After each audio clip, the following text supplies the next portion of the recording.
पहिराव सिया जी अपना पिया जी के माला जी के प्रतिज्ञा रहे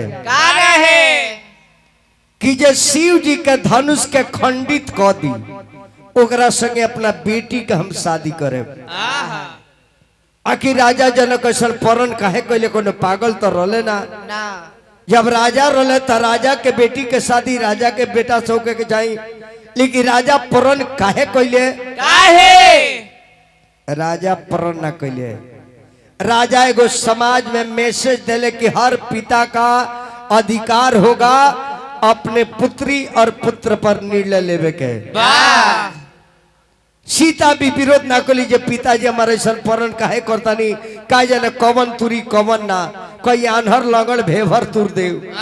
लेकिन सीतो परिचय देहली बेटी के परिचय कि हर बेटी को अपने पिता पर भरोसा करना चाहिए जो तकदीर में लिखा होगा वही होगा। तो फिर अपने माता पिता अपने गांव अपने जाति अपने जमी से खिलवाड़ के करना। ऐसे हर पुत्र से निवेदन बा अपने माता पिता को गरिमा को रखा जाए। हर बेटी बहन से आग्रह बा कि अपने गांव समाज जाति के लाज बचावल जाओ जो लिखल बा तौन होई तब फिर गांव के समाज के इज्जत और मुड़ी काहे झुकावे का।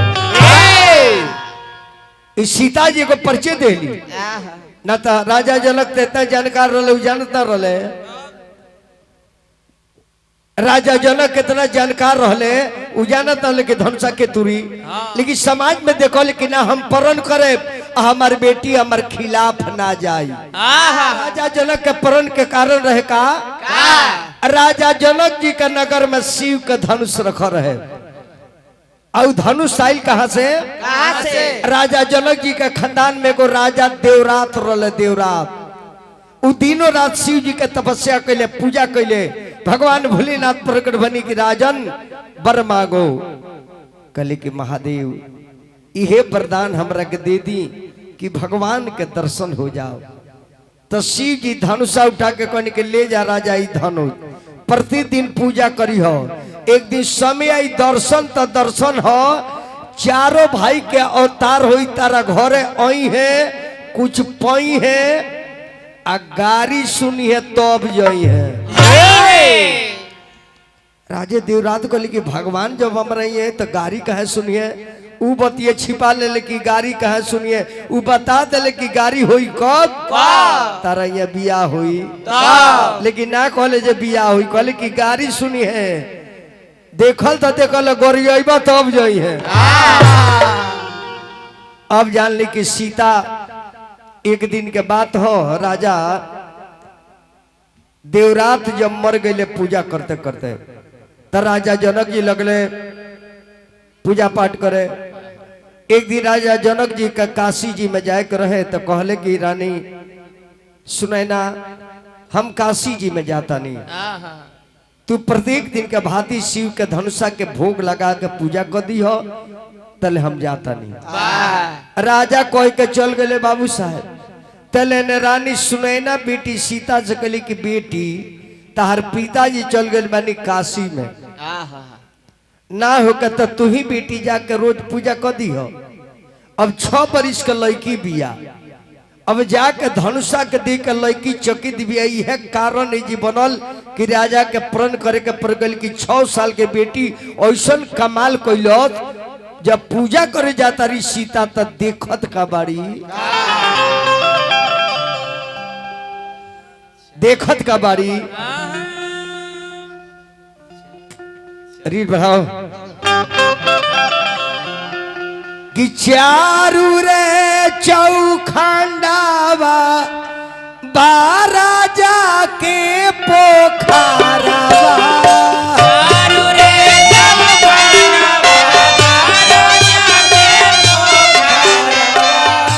जोरेला मारी कवन कदी पहे बंद हो गई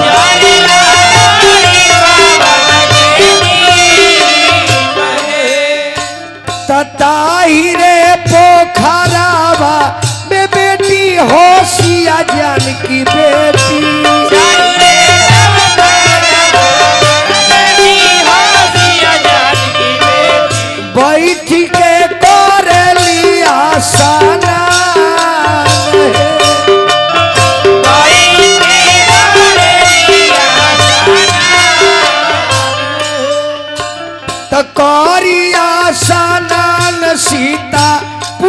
पर बैठली दोसर मैं तो जुदा शिवाजी के धैले बाड़ी ध्यान है शिवाजी के धैले बाड़ी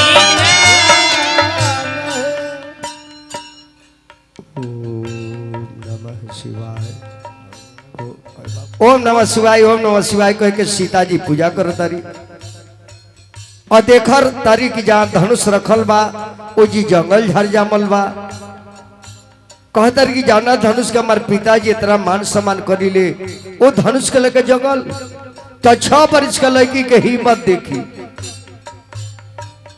बायरे हाथावा से धनुषा उठावली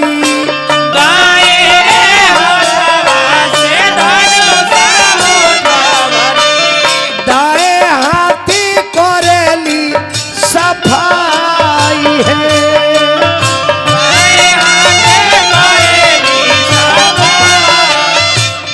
याद हो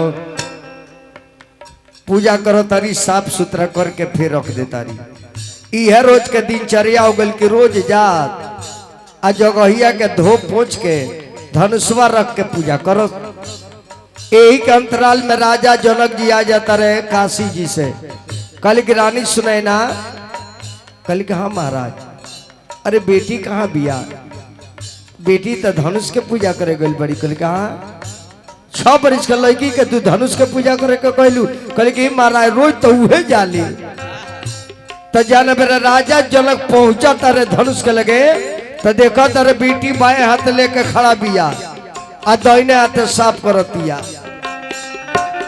ताहिरे समैया राजा हो जनक जी ताहिरे समैया राजा हो जनक जी देख तारे होई कर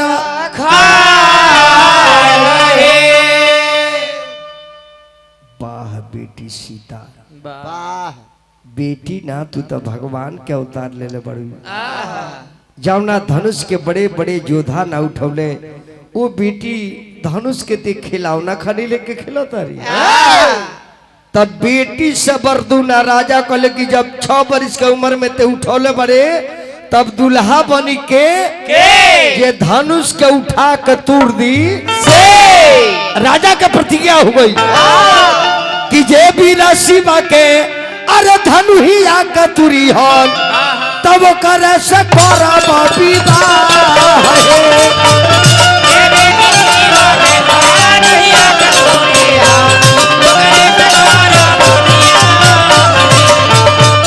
जे बेटी शिवा के धनु ही आके तुरी हन ओकरे के डोली हथुहार है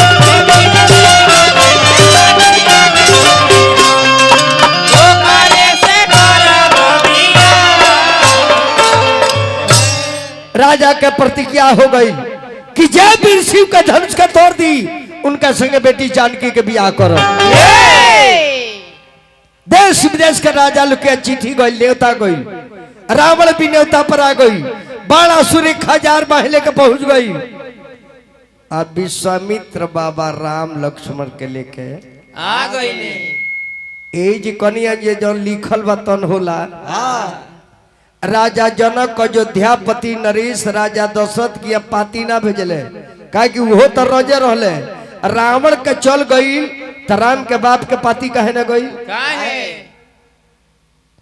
राजा जनक जी राम के बाप के पाती ना भेले रोजे रहले तो लेकिन लिखल बतन हो गई ना बाप के चिट्ठी ना गई अब बेटा दूसरा के संगे घूमे खातिर आ गई यह लिखल हो जो लिखल बा नैना नु तो ने होई पहले के लोग लड़की के देखो की करे ना दोसर आदमी कह दे तो शादी सेट हो जाओ मुखिया जी कहते हैं सुन तनी बाबू साहब लड़की निमन बिया अच्छा शादी करी कुल खानदान अच्छा हो हम लड़किया के जान तनी बहुत रहनी हो तो लोग कहे बोलाई देखो ये लिखल तो हो जाए शादी हो गई ना वहाँ के देखनी ना उ लड़का वाला देखलस ना लड़की वाला देखल काजी पतो कैसन बिहारी बाबा पतो त लक्ष्मी आ गइल बिया घर दुआर त लीप के एसी रूम बना देतिया आ सवेरे ही एगो फराउठा बना के हमरा के दे देतिया 12 बजे ले हम ढेकारते रहिया अब पतो के देखल नहीं के निमन भेटा गई एबरा इनकवारी पैनकारी थावे देखाओ मेहदार देखाओ थावे देखाओ मेहदार देखाओ आ तबो लोग कहता भाई कैसन मिलल बाड़ी मत कहो ये दादा का भाई जौन देखल तो ना एगो है नहीं जहाँ लिखल बा तन हो गई तो काहे बाप माई के इज्जत लेबे कहो जब तकदीर में लिखल बा तन होई तब बाप माई के इज्जत काहे लेबे कहो हरि बाबू झूठ नहीं हो ना जी।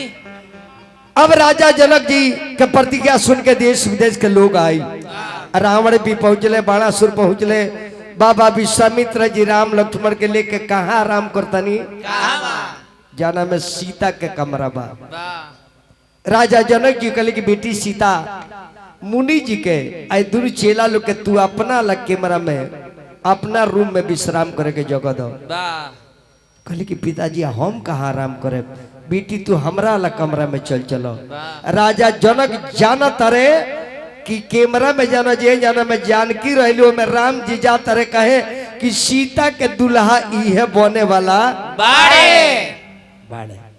राजा के पता बाजी है बाड़े अब सब राजा जब विराजमान हो गए आके सभा में बढ़ गए तो सतानंद बाबा के बोलवनी राजा जनक जी उस सतानंद बाबा के रहे अपना सारण जिला के अपना यहाँ के गौतम ऋषि के बेटा हनुमान जी के मामा जी जे नेपाल में विदेश में बा जनकपुर असली जनकपुर वो जी जाके पुरोहित बनल रहे उहे बुला के कहले कि सतानंद बाबा सबे तो आइए गइल बा विश्वामित्र जी के बुलावल जाओ आ संग में दूगो लड़का बड़े उहू लोग के ले आवल जाओ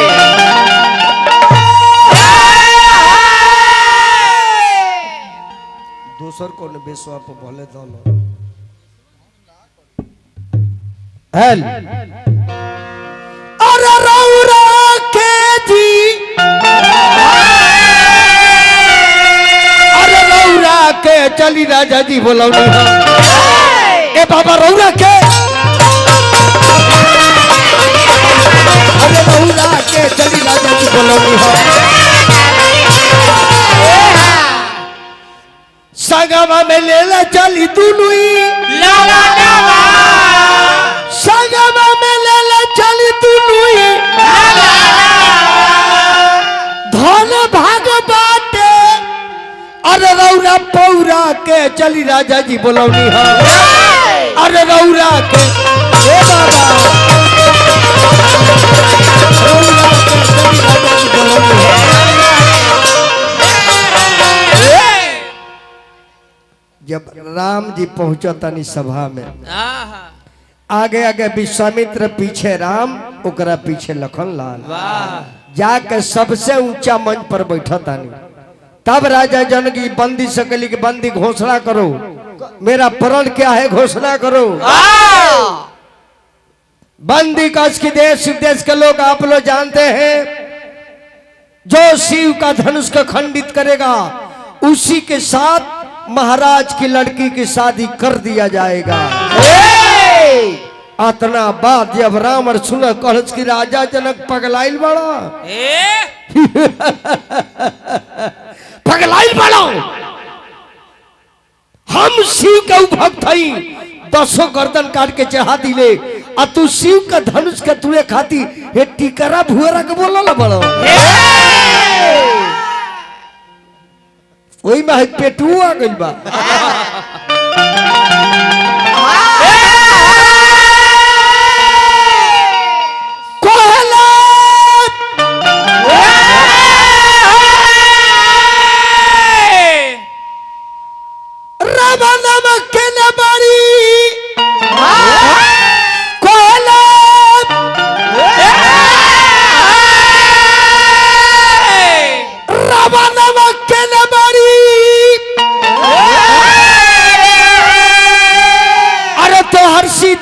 सुकुमारी तुरी का धनुहिया ले जाए अरे लंका वाले माझारी तुरी का धनुहिया ले जाए लंका वाले माझारी तुरी का धनुहिया ले जाए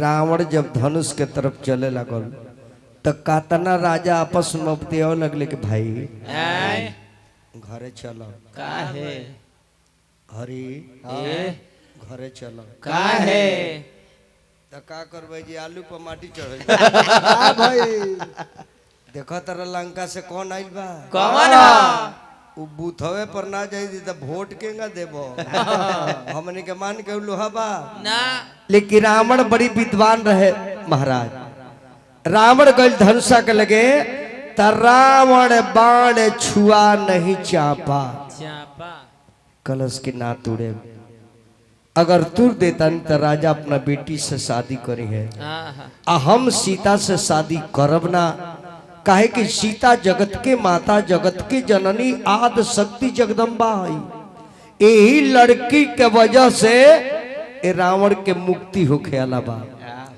ऐसे लड़की के हम लेके जाए ना रावण के ब्योत रहे सीता के लेके जाए के कहा रामायण में लिखल बा कि रावण सीता का अपहरण कर ले हमने के पढ़ ही ले लेकिन वह बात कही ले रावण ने सीता को चुरा लिया रावण ने सीता को लेकर के भाग गया रावण के पास शक्ति था सीता को अपहरण करने का रह शक्ति बाएं छुआ के शक्ति ना रहे रावण जब लंका में छाया रूपी सीता के ले गए तो जलस की यह सीता हुई बार बार कल की सीते एक बार मेरे तरफ देख लो एक बार देख लो नहीं तो खंजर से गर्दन काट देंगे तो छाया रूपी सीता रही तब वो बुझली कि जब मरा के सीते जान के कहता लेकिन हम एक और ताके ना चाहत है जब हमरा और ताक देश ताकि अगर विकेटवे मत गिरो ऐसा जब जब धमकी देव तो एगो 3 का लकड़ी उठा के देखा याद बनू हमरा खानदान में तरह के गेले का हथियार बना कर रखल बा बबू जे इशारा करती है जोगड़वा रखल बा बबुआ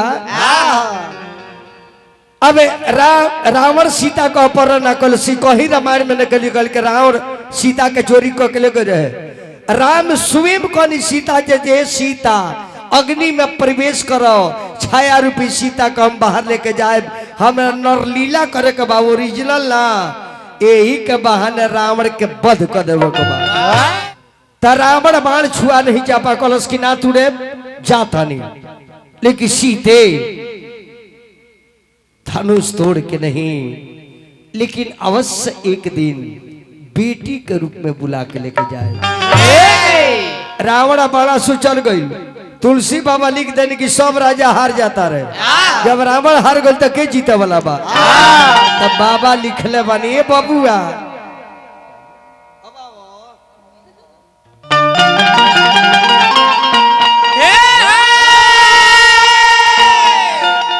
भूपि सहस्त्र दसये कही बारा अलगे उठावन टरे नहीं टारा भूप सहस्त्र 10 एक ही 12 माने दिन होला लेकिन लोग कह दिले कि 10,000 राजा का दोहार गोले 12 पारा पारी लेकिन तुलसी बाबा के लिखे के माने दोसर बा भूप सहस्त्र यानी सहस्त्र माने 1000 बाह वाला बाणासुर भूप राजा 1000 वाला सहस्त्र 10 दशानन एक ही 12 ये दोनों जना एक के दिन विकेट लोग के समाप्त हो गए जब धनुषा के से टूटल ना उठल ना तो राजा जनक निराश हो गए राजा जनक के देश देश के लोग आज हम जान के कि दुनिया वीर से खाली बाड़ी हमारा बेटी के शादी ब्रह्मा निकले इस तरह अपना अपना निवास स्थान के जाए भूप सहस्र दसी कही बारा, लगी उठावन टरी नहीं टारा। तजहू आस निज निज गिरह जाहू, काहे कि लिखा न विधि वैदेही राजा रुए लगले की बात जल्दी जल्दी पर न करती, हमार बेटी हमरा के क्षमा ना करी। जाहू हम जाना ती धनुषा नहीं टूटी है,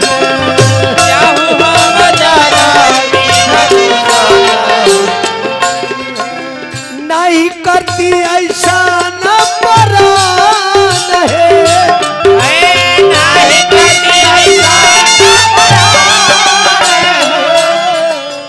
देश विदेश के नरेश लोग हारी गईले,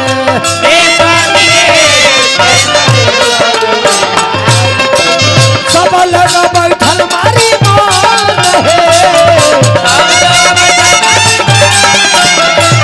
सब लोग बैठल मारी मान है।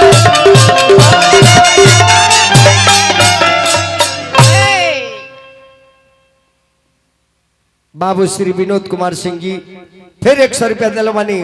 बाबू साहब के हार्दिक प्रणाम, अभिनंदन, स्वागत, पद और प्रतिष्ठा, मान सम्मान भगवान खूब ऊंचा बनौले रहे। राजा जनक कल की तुला चल जाए जैसे जान करके दुनिया बीच से काली बारी। अतना बात जब लक्ष्मण का रोंगरी गई, लक्ष्मण के देह में आग लग गई। लक्ष्मण के भैया राजा जनक पागल हो गए, कहा द्वार पर बुला के का बोलो तारे, भगवान के लक्ष्मण बढ़ जा बढ़ जा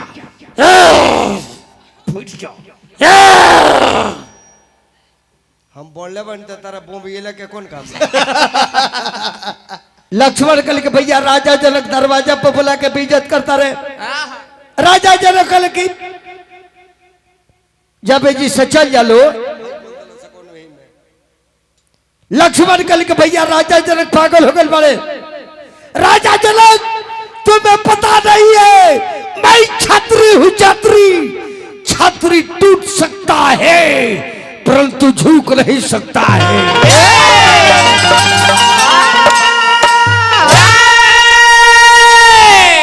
जनक जिस सभा में भैया राम बैठे हैं, जिस सभा में छत्री वंश के धरोहर बैठे हैं, जिस सभा में रघुवंश बड़ी बैठे हैं, और आप कहते हैं कि दुनिया विरोध से खाली है।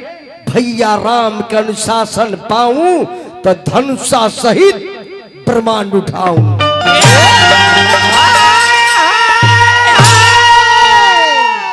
सुन के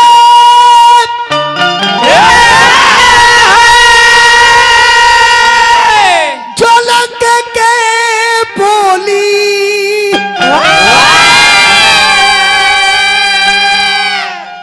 अरे छतरी के लागल रे गोली, तैया क्या दीते, अरे भैया जी मोर तदे थी धनु ही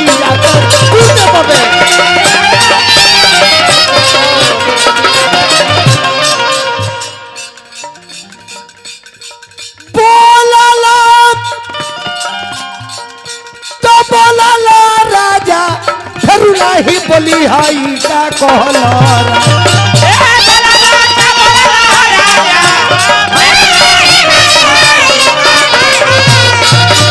जनलाना छतरी के हाल ई का कहला राजा।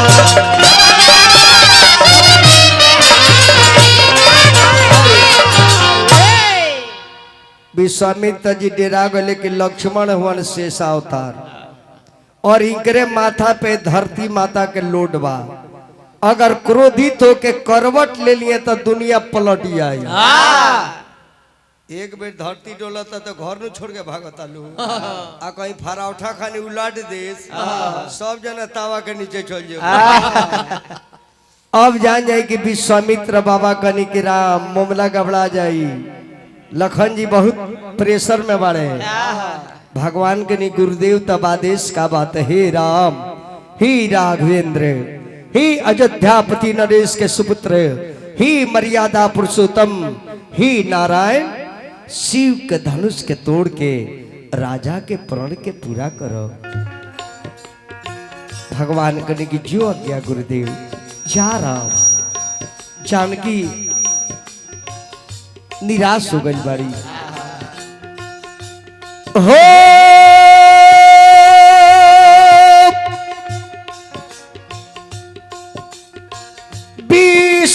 विश्वामित्र समय शुभ जानी।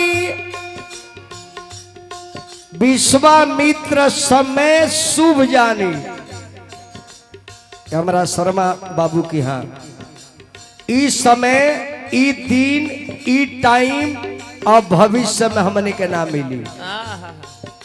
इस टाइम से कभी भी मजाक ना करे के, समय से खिलवाड़ ना करे के। स्कूल बा ये जी सरस्वती माता के हाई कंपनी बा। टाइम इज मनी, समय ही धन है।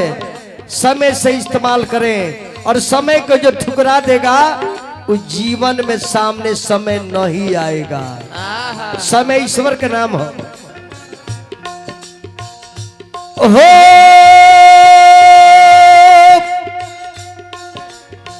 विश्वामित्र समय शुभ जानी।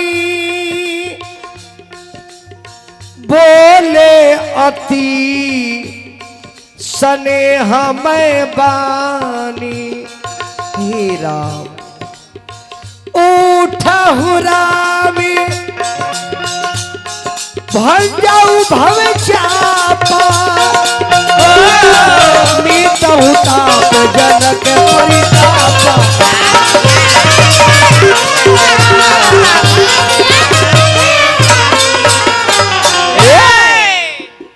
भगवान राम गनी धनुषा के लगे जाके धरती माता के नमन कनी, धनुषा के नमन कनी, धनुषा के परिक्रमा कनी, मन मन गुरु जी के प्रणाम कनी, अपना माता पिता के प्रणाम कनी। और राम जी जाके शिव जी से निवेदन अब पैरवी करे लगनी। अब सोची मलिकार हुआ सब विद्वान बैठल बानी। संसार के मालिक राम जेकरा मर्जी से गो पत्ता डोलेला आ ऊ भगवान जाके पैरवी करतनी महादेव के। आ हमने के साधारण इंसान हो के आ मंदिर में से घंटे खोल लेता नहीं सब। अपने जिला में राम जानकी के मूर्ति चोरी हो गई, ले जाके गोबर में हला दे सब। बताई ते राम के कृष्ण के गोबर में हला देवी आ तोरा के जाइए हलान हलई है तो तोरे यहाँ फिर दूभो पनकी रे। जब भगवान के सीता जी देखली कि धनुष के लगे पहुंच गई बानी, पहुंच गई बानी तो सीता जी अब निवेदन करता रही सूर्य भगवान से। राम पैरवी शिव जी से और माता पैरवी सूर्य से। राम शिव से ऐसे प्रार्थना करता नहीं कि शिव जी के दियल धनुष और शिव के चेला रावण रहले हार के चल गए। शिव के चेला बाणासुर है हार के चल गई। और शिव के चेला राजा धनुषो बाड़ राजा जनको जी बाड़े।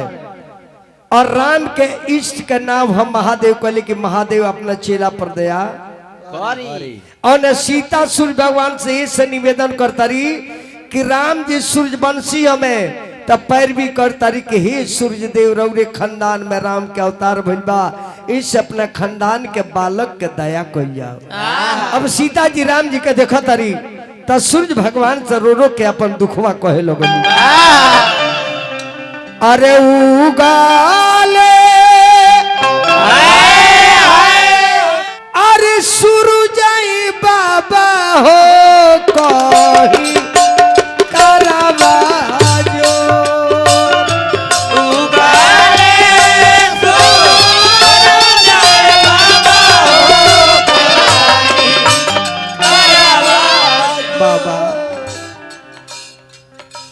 राबूरी उगला का हो बाबा हो खेला जो राबूरी उगला का हो बाबा हो खेला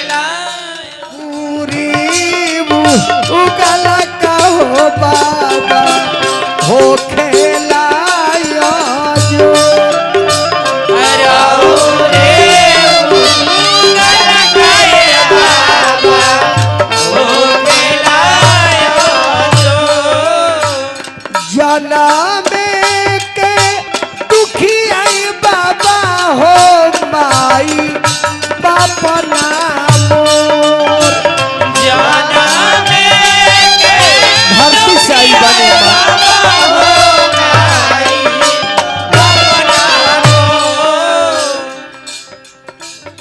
धरती से जन्मिए बाबा हरावा के तो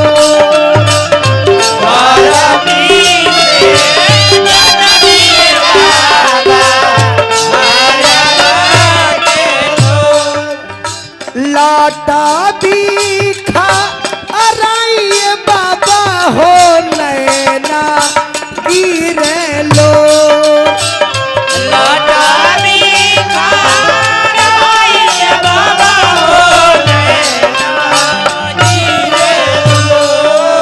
अरे शिवा के धाम ही आए बाबा कितना बारे कठोर शिवा के धाम ही आए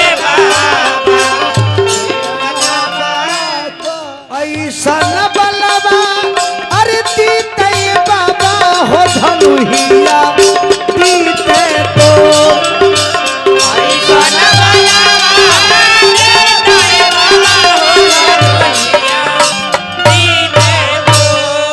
राम जी के संगवाए बाबा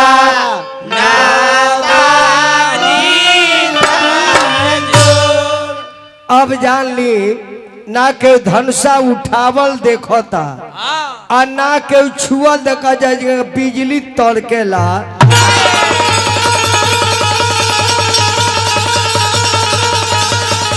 ना के धनुषा उठावल देखो ना के छुअल देखो जगह बिजली तड़केला ओंगा तड़क गइल एगो सखी दौड़ के सीता के लगे पहुंच गइली सीता अरे बोला का देखले बाड़ू सीता अरे बोला सखी का देखले बाड़ू हो अरे बोला सखी का देखले बाड़ू अरे बोल सीता हो जौन साधु बाबा के संगे दूगो बालक आइल बड़े ना वही में के संवर को बेटुआ तुर दल बड़े सीता कल की सांच कल का हाँ 10,000 राजा देखनी है सीता लेकिन तहार पति सांवरे बड़े लेकिन अब सीता जी के खुशी के मारे पैर धरती पर नहीं के पंकज भैया यह दुनिया में होले जी जितना लोग बैठल बा भगवान सबरा के बेटी बहन दिले बानी अपना लड़की के अपना बेटी के अपना बहन के शादी समय के अनुसार कहीं गरीब भाई किया कह दी किसान हो के लेबर हो के मजदूरा हो के लेकिन संस्कार बढ़िया हो के काहे कि पत्नी के पति चाहिए संपत्ति हो चाहे ना हो आ दूगो चीज के बिल्कुल पूजा करे के चाहिए जान ली कवन कवन दूगो चीज का परिवार में पूजा जरूर करी कवन कवन माई के आ मेहरारू के वाह पूछे जे का है है माई दुनिया देखा देलस माई हमनी के दुनिया देखा देलस हाँ आ मेहरारू हमनी के दुनिया छोड़ के आ गई वाह वाह वाह तो बताई हमरा सलमर भी है कि ना बोलले भैया हम दुनिया में आ गई नहीं माई के चलते और दुनिया में के छोड़ के हमरा लोगे आ गई हमरा मेहरारू को लोग लागत अल्लाह पड़ी आवे जे मेहरारू के मारी न उनकरा लपसी भात ना जूरी देखिए तब पुरस्कार आ गई 91 पुरस्कार हमारा श्री कृष्णा शाह जी कपरपुरा के माध्यम से पूरा शाह परिवार के दिल से स्वागत प्रणाम करो ऐसे जान ली लड़की के पति बढ़िया मिल गई तो संपत्ति से खेत बाड़ी से मतलब नहीं के यही से कहनी है जे माई के मेहरारू के काहे माने के चाहिए काहे माई कोनो सुबारत के चलते पैदा कैले बिया ना माई के कोनो फायदा से मतलब बा ना माई जब भी कोनो देवता के लगे जाले तो कहले जे हमार उम्र बढ़ा दो हमरा के जिया दो ना जब भी माई दुर्गा जी से भेंट करी, ये दुर्गा जी हमारा बाबू के निरोग रखी हो, हमार बेटा पतो बन रहो, हमरा के उठा लिए लेकिन बाबू के सुखवा जरूर दे दी। भाई सन के दुनिया में माई निशुल्क सेवा करे, निशुल्क पोसले बिया। आओ माई के तू सेवा न करवा तू कौन लायक बड़ो? ये माई बाप के सेवा ना करी ओकरा जियल कुत्ता के जियल बराबर है बा।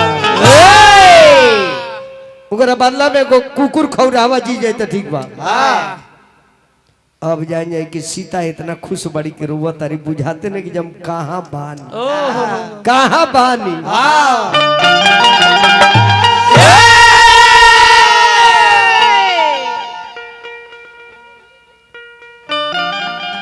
गोपालगंज जंक्शन के बाद कौन जंक्शन बा? दक्षिण में है।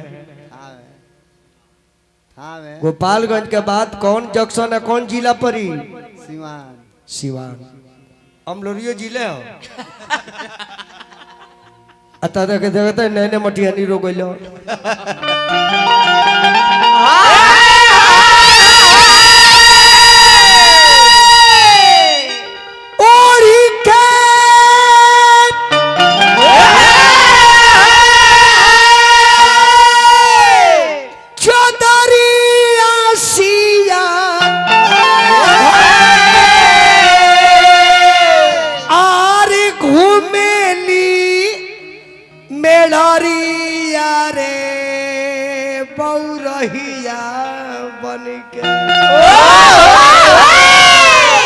अरे के करा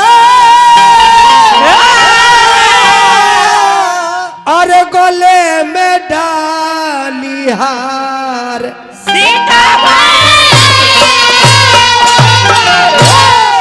सीता रुआ तारू पागल हो गई।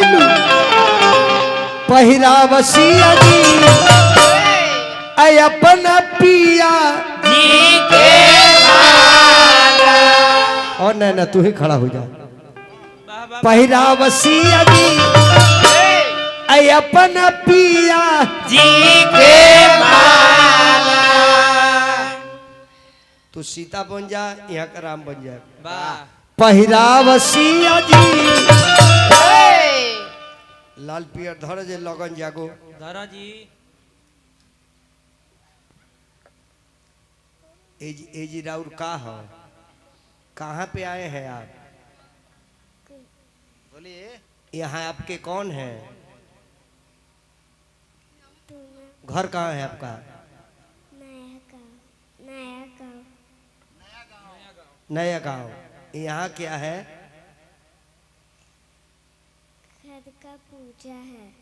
घर का पूजा है। इनकर भाषा हमरा मन के नहीं है। एकर मतलब जैसे साउथ अफ्रीका में रहेला। पहिरावसिया जी हाथ में माला देता हूँ। अरे धन बानी ये पहुना अरे भाग से भेटैली नगर धन बानी ये पहुना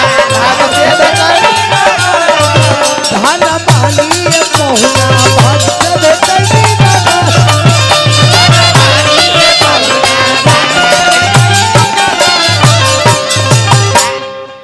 पहिरावसिया जी अपना पिया जी के माला। जानकी तू है ने आजा, भगवान है ने आजे रुआ। सीतो के कोनो ढेर दिन के उम्र ना हो ना, खाली जूस पियाला से। राजा के बेटी है मामूली जूस पियली बिया बल्ला मरी गइल बिया।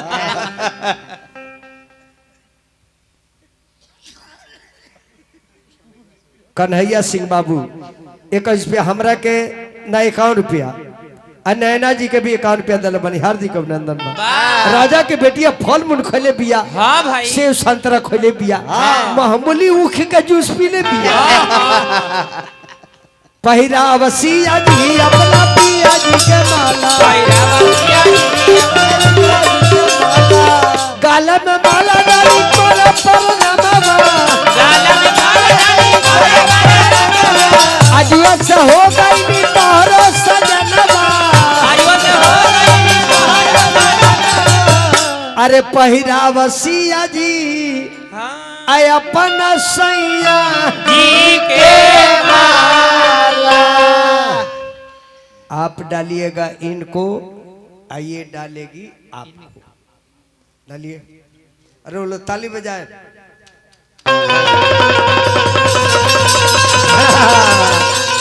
अरे काका नवा से फूल बरी से, अरे काका नवा से फूल बरी से। जय हो भगवान की जय हो। अच्छा ठीक बा। कौन बाबा? किचन बाबा, चिकन चिकन बाबा। बाप रे बाप, चिकन बाबा, मटन बाबा का भाई। अरे काका नवाज से फूल बरी से तो सीधा गला बड़ी गला बम मलवा नवाज से फूल बरी से सिया गला बड़ी गला बम मलवा फूल बरी से।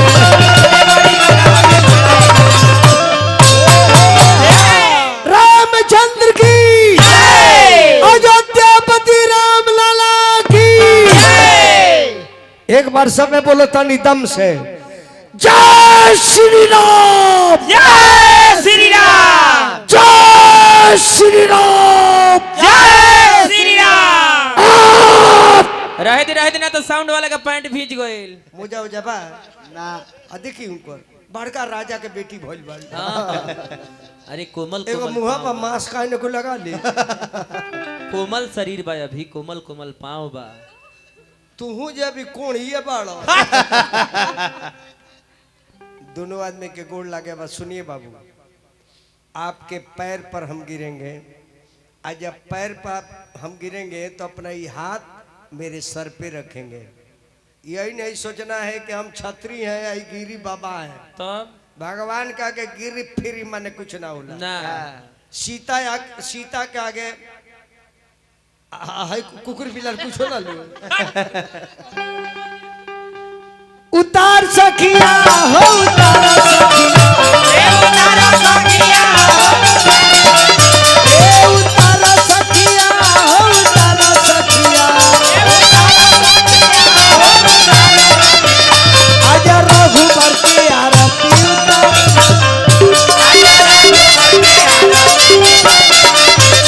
आजा रघुबर की आरती उतार।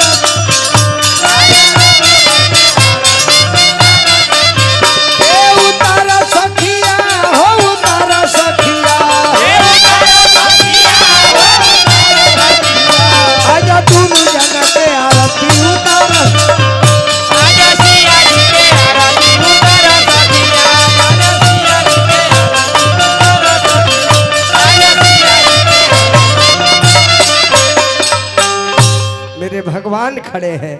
वाह, त्वमेव माता च पिता त्वमेव, जय हे रघुबर की जय हो। बंधु च सखा त्वमेव, त्वमेव विद्या द्रविणं त्वमेव, त्वमेव सर्वं मम देव देव, त्वमेव सर्वं मम देव देव। जय श्री सीताराम। जय श्री राम। बोलिए राघवेंद्र सरकार की जय माता जनक नंदनी की जय। मंदिर में चली एगो बात सुन ली। अब आज सरुआ हमरा घरे चले के बा। हाँ, हमारा पूजा ला घर में खड़ा रहे मने के दोनों बेकत जाके भोग लगाए। तू मत जइह ना ना मोजा वाली बात। धनुषा टूट गई हाँ, हाँ। तो चिट्ठी गई जनकपुर से अयोध्या में कि राजा दशरथ जी का मालूम राउर बेटा आके धनुष के तुले बानी। पूरा मिथिलावासी के श्रद्धा बा कि रुआ बारात लेके आई या बहू लेके जाई। चिट्ठी जब पहुंचल न कहो राजा खुशी के मारे धरती पर नइखन।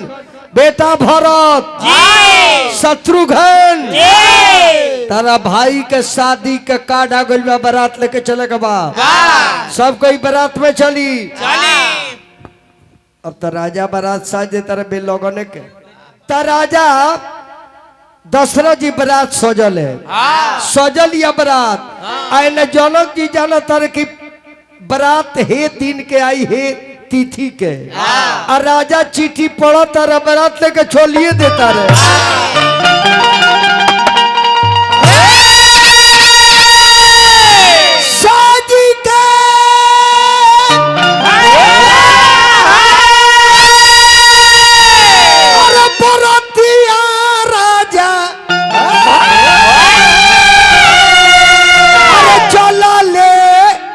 रहतिया सब रंग पियर है पियर है।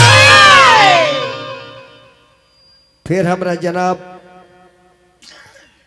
मनीर आलम साहब अरना के माध्यम से दिल मनी 51 रुपया आ हमरा मनीरे भैया के हउ कलाकार रोलू बड़ी दिलदार भैया बड़ी कलाकार के मान सम्मान दिले। मनीर भैया का हार्दिक अभिनंदन स्वागत नमस्कार शुक्रिया और सलाम अलैकुम। वालेकुम सलाम। अब देखो मनीर भैया नचनियन में मनीर भैया पनीरे खाली रखेले ओमे एगो बतासा ना मिली है सारा नाचे कहाँ से बराता गोलिए दादा कमना नगरिया के पहली बारतिया रंगवा पियर पियर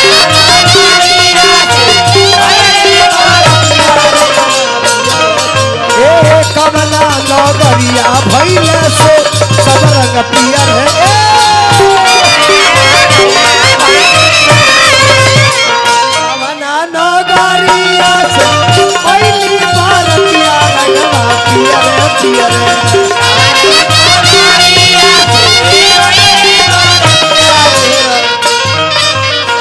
कमना नगरिया भइली से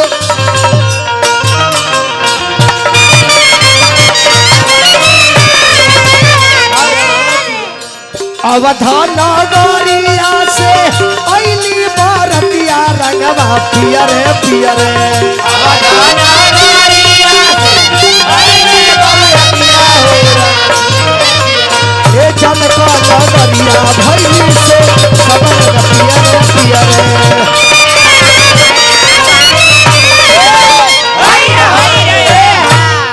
अयोध्यापति नरेश की महाराज दशरथ जी की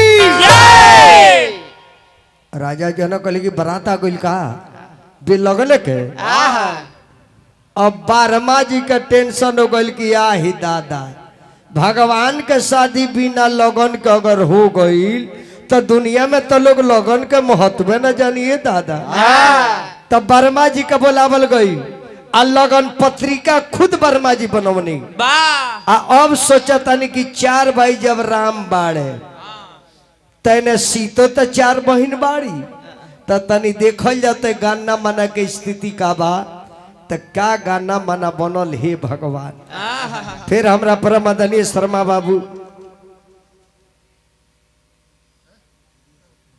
अच्छा दिल्ली से फोन आइल बा गीत गाओ खातिर शर्मा बाबू दिल बनी तो ला एगो गाइए दो एने गाना मना बना के रखल बा आ बारात के कमला नदी के तट पर बिलमावल गइल बा कि 27 दिन बारात ही जिरवल रोकी आ हम बिमले नगर में तिलक चढ़ा देव तब रहुआ दुआर पर बारात लेके दी।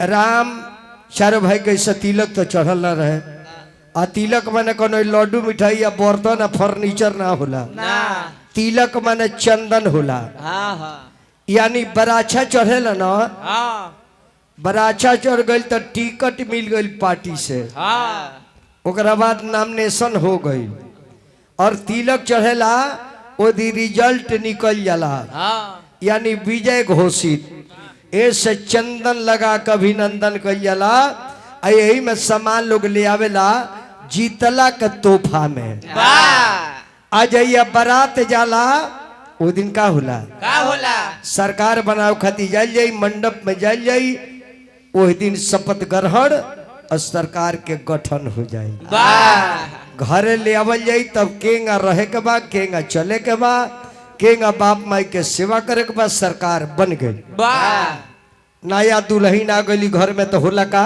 का होला अब सास से कहल जाला का कि अब एक घर में नया चीफ मिनिस्टर मुख्यमंत्री आ गईली अब रउआ राज्यपाल बन के सेटअप चुप राज्यपाल बन गए के बाद पार्टी पॉलिटिक्स झंडा और पक्ष विपक्ष सब एक समान हो जाला।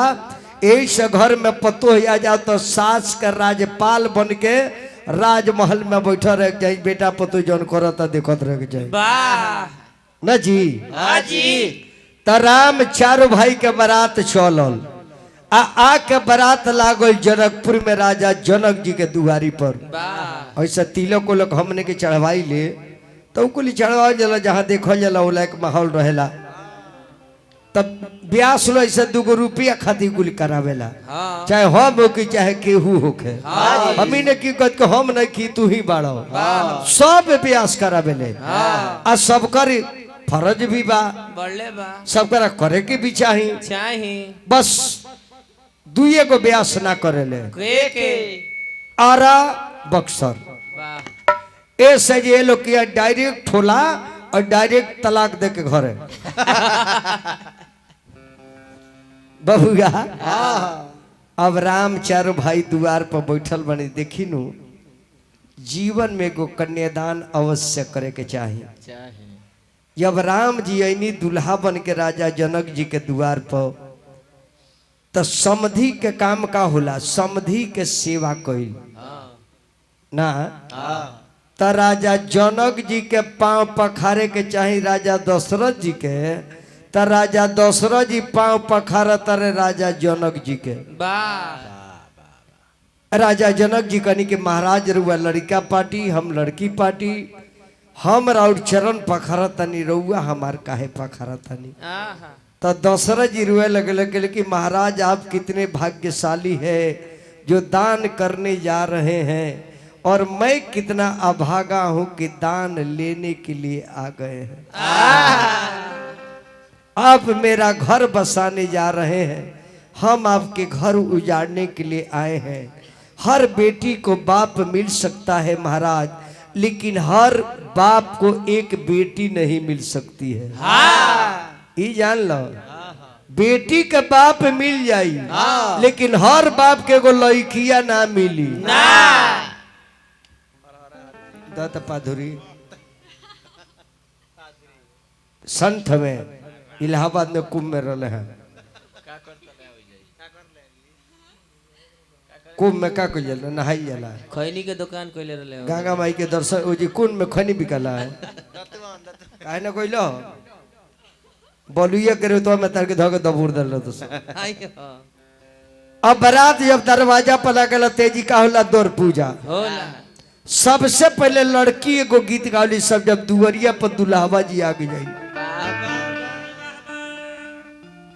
कि पापा समाधि मिलन रौरा जाई ए बाबा समाधि मिलन रौरा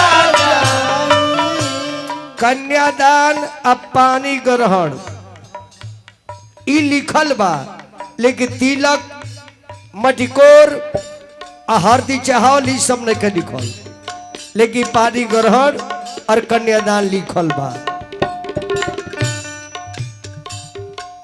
पापा समाधि मिलन रौरा जाई ए बाबा समाधि मिलन रौरा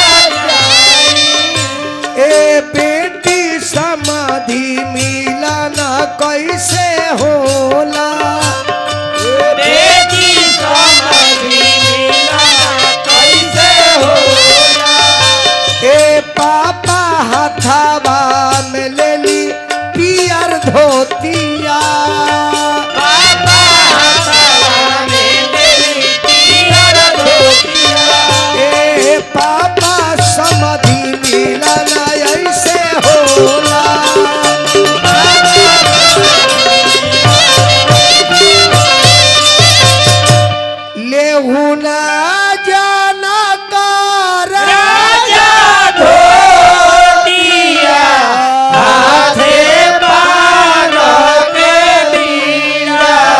करुणा समाधिया से दीनाती सिराया जुनाई जे सीरा को बहु नावाले से हो बेटी नाई बेटी हो सिया जानकी बेटी करुणा सिराया जुनाई इतने हमने के पूर्वज के नियम रलो बरात दरवाजा पर लाग गई दौर पूजा हो गई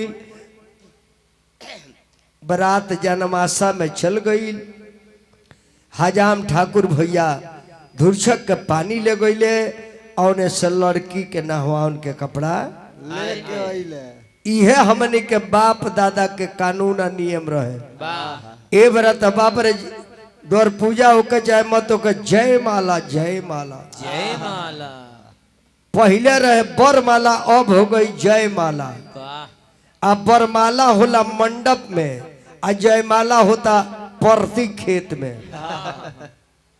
बताओ ई जयमाला कितना शुभ जगह जहाँ गणेश पूजाई भइल बा कलशा रखल बा पूजा पाठ भइल बा ओजी जयमाला पहिरावे के तो बताओ खरहुल में जाके गिरा दिहल बा आ खरहुल में उ जयमाला पड़ता जहाँ आज ले गोरू माल चोरे खती ना गो और जी आदमी के बरमाला पहनावल जाता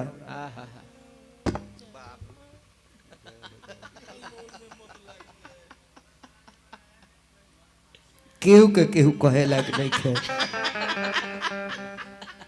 ऐसे कि सबे में पीतर पोछे में हाँ हाँ अब उन्हें से लड़की के नहवान के कपड़ा आवेला आंगन में लड़की जब नहाली भैया नु तो जी अपन लड़की के शादी कैले ओकरा याद हुई बड़ा दुखाला बाप के करेजा में आग लग जाला आग आ जौन माई बाप इतना आग सह के अपना लाडली बेटी के देला और ओकरा बेटी के संगे के वो अन्याय करे तो बाप महतारी के दिल पर कैसन लागी इससे केहू के बेटी के पतोह बनौले बानी ओकर इज्जत करे कम से कम नौकरानियों बराबर दर्जा दी अपन घर दुआर संसार छोड़ के आयल बिया बाप महतारी घर दुआर भाई बहन पटीदार सब छोड़ के आई और घर में झाड़ू लगावे पोछा लगावे राउर जूठ बर्तन धोवे राउर जूठ भोजन भी कह लेती है जे पति के छोड़ल भोजन हो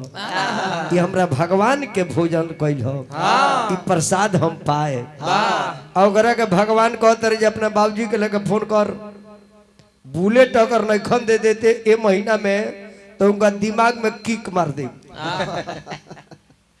बताओ पागल बड़ की ना जहिया पतो के लोग ई जान ली जहिया पतो के लोग बेटी समझे लगी कि बेटी आयल बिया ओ दिन घर में कोनो प्रकार के विरोध ना हुई आखिर पतो के बेटी बनाओ में का दिक्कत बा रौडो बेटी कहीं गइल बिया तो पतो बन गइल बिया आ ऊ जब रहुआ घरे आती है तो कहते हैं हमार बेटी आयल बिया आ इहो केहू के बेटी रहे तो पतो बन के आयल बिया एकरो के बेटी कहीं उस ओकर शादी हो गई तो बेटिया बोलतिया आ ए बेटिया के शादी हो गई तो पतो बोलतिया तो हमनी के बारात लेके हमार बेटिया हो हमार पतोहिया हो उहे असली बेटी हो ई त बेटी चल गई दूसरा के घरे आ ऊ बेटी नु बुढ़ापा के सहारा आ गई त धर्म के बेटी उहे बिया जौन जीवन भर धर्म निमाही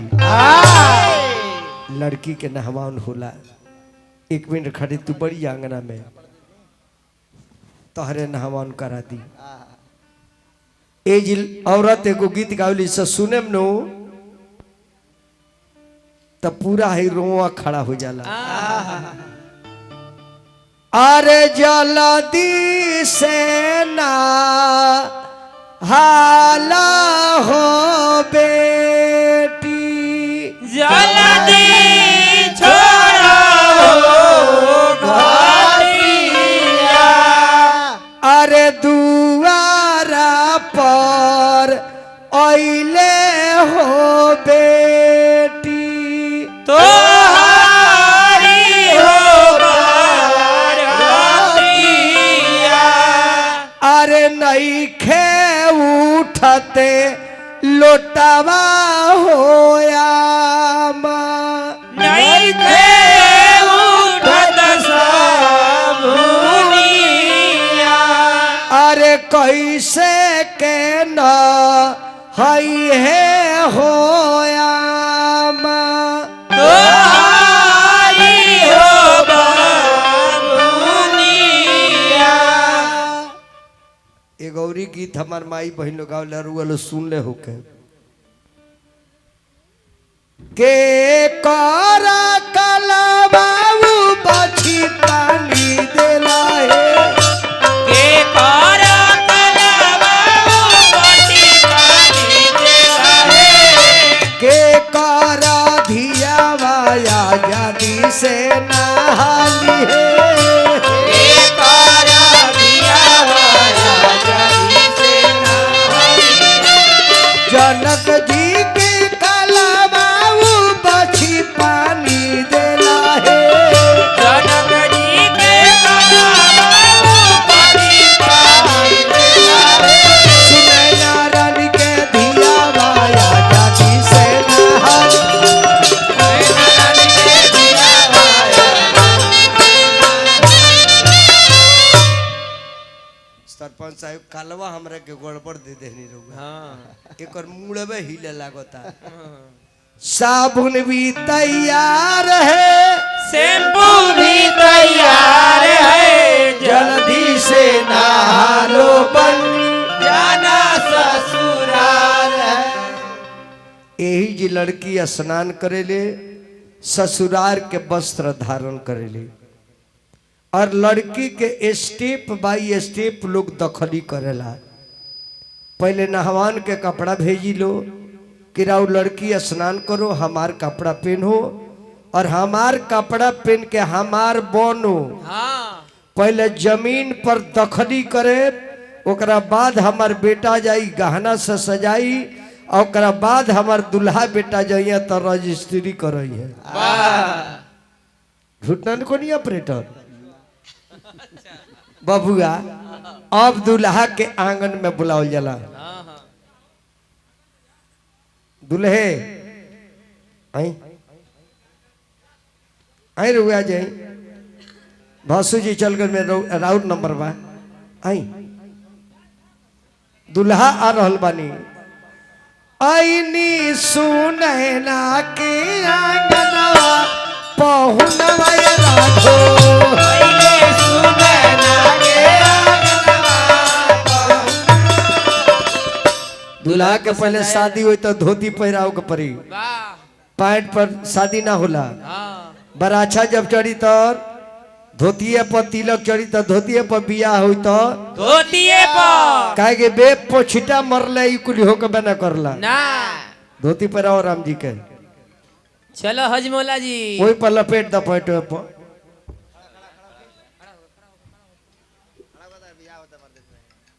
दुल्हा सरकार आई पैंट खोल दी अच्छा छोड़ दी का जन अंदर हो के कि ना हो के कौन ठीक बा जुग जमाना खराब बा पहन ले बबुआ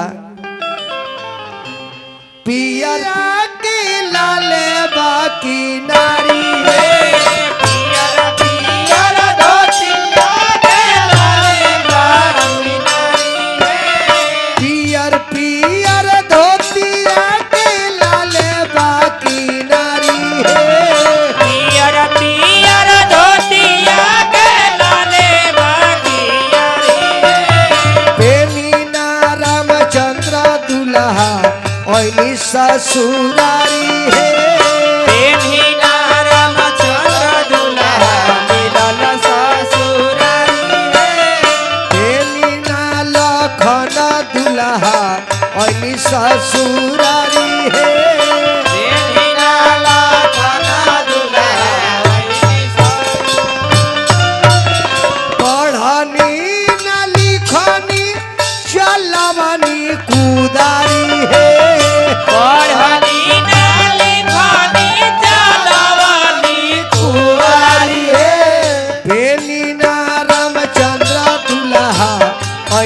ससुरारी है तेरी नारा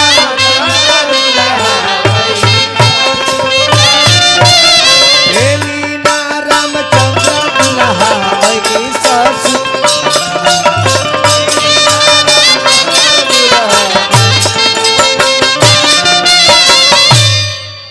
प्रमादनीय हमरा श्री अशोक गुप्ता जी पियावा सिवान से अनहार कैले आई देवर तनी दहिया पर डाल दी रजाई ये हमारे गुप्ता साहब दिल बने वाह गुप्ता परिवार के दिल से अभिनंदन स्वागत गेट जोरबल कैले हो पहले टोपी या दोसर पहना दी ए करिया ना नहीं पहने के शुभ काम हो